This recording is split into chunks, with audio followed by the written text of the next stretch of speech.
बिस्मिल्लाहिर्रहमानिर्रहीम। आज का हमारा टॉपिक है सीरीज़। तो सीरीज़ का मतलब ये होता है कि जो सीक्वेंस होती है, सीक्वेंस की टर्म्स को सम कर दें, उसको कहते हैं सीरीज़। जैसे हमारे पास लेट्स सपोज एक सीक्वेंस है, मैं जनरल सीक्वेंस ले रहा हूँ एन। तो इसकी टर्म्स कैसी होती हैं? इसकी टर्म्स होती हैं A1 A2 A3 up to so on. तो लेट्स सपोज ए एन तक जा रही हैं, ठीक है, ए एन तक इसकी टर्म्स जा रही हैं। तो हमें इस सीरीज़ फाइंड करनी है, तो हम एस एन लिखेंगे।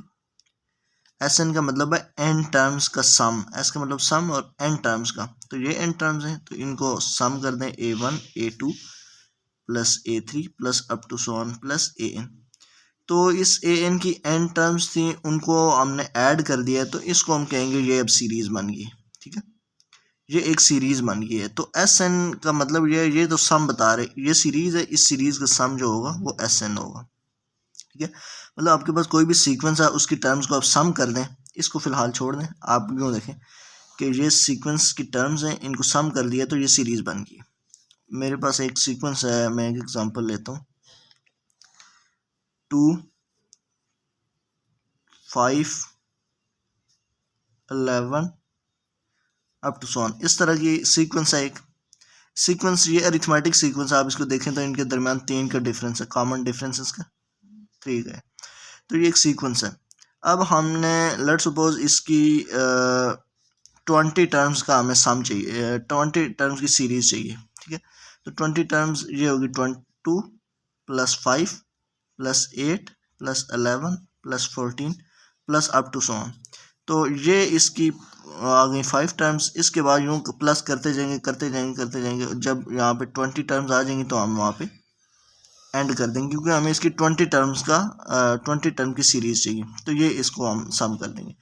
और इसी तरह अगर इसका सम चाहिए तो फिर आप इसको एस एन के इक्वल रख लेंगे। एस एन करने के बाद आप इनको सम कर भी लेंगे, लेकिन सम कैलकुलेट कर लेंगे तो वो सीरीज़ का सम आ जाएगा। अगर आप सम कैलकुलेट नहीं करेंगे, यूँ ही लिख देंगे खाली प्लस करके, खाली प्लस का साइन डाल देंगे बीच में, तो ये सीरीज़ हो जाएगी, ये सीरीज़ हो जाएगी। अगर उस सीरीज़ को आप फर्दर प्लस कर देंगे, यानी 5 प्लस 2 7 7 प्लस 8 15, इस तरह सम करके लिख देंगे, तो वो फिर आ जाएगी आपके पास उस सीरीज़ का सम। तो ये है सीरीज़ की बेसिक डेफिनेशन। और इसी तरह ये जो है,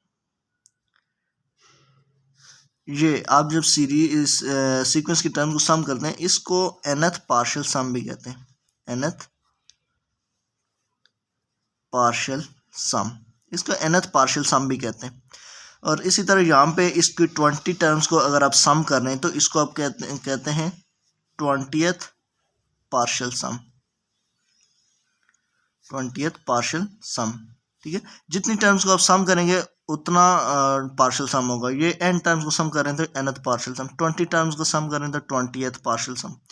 अगर यहाँ पे 100 टर्म को सम करेंगे तो 100th पार्शियल सम, 5 टर्म्स को सम करेंगे तो 5th पार्शियल सम, ठीक है। तो ये इसका फार्मूला मतलब कि सीरीज की सिंपल डेफिनेशन ये है कि जो आपके पास जो सीरीज की सीक्वेंस की टर्म्स हैं, उनको सम कर दें, तो जो सम करेंगे तो ये जो एक्सप्रेशन बन जाता है, इसको हम कहते हैं ये सीरीज़ है।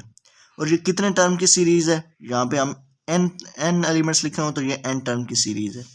और यहाँ पे हमने कहा था 20 टर्म्स हमने लेनी है इस सीक्वेंस की, तो ये 20 टर्म की सीरीज़ है। और इसी तरह इसको हम 20th पार्शियल सम भी कह सकते हैं और इसको हम nth पार्शियल सम भी कह सकते हैं, ठीक है। तो आज का लेक्चर इतना ही। इससे अगली वीडियो में हम इसका फार्मूला देखेंगे और इसका सम कैलकुलेट करने का तरीका भी सीखेंगे और सम कैलकुलेट करने का फार्मूला देखेंगे। आज सिर्फ हमने डेफिनेशन देखी, अगली वीडियो में इसके फार्मूले के ज़रिए हम सम को कैलकुलेट करेंगे।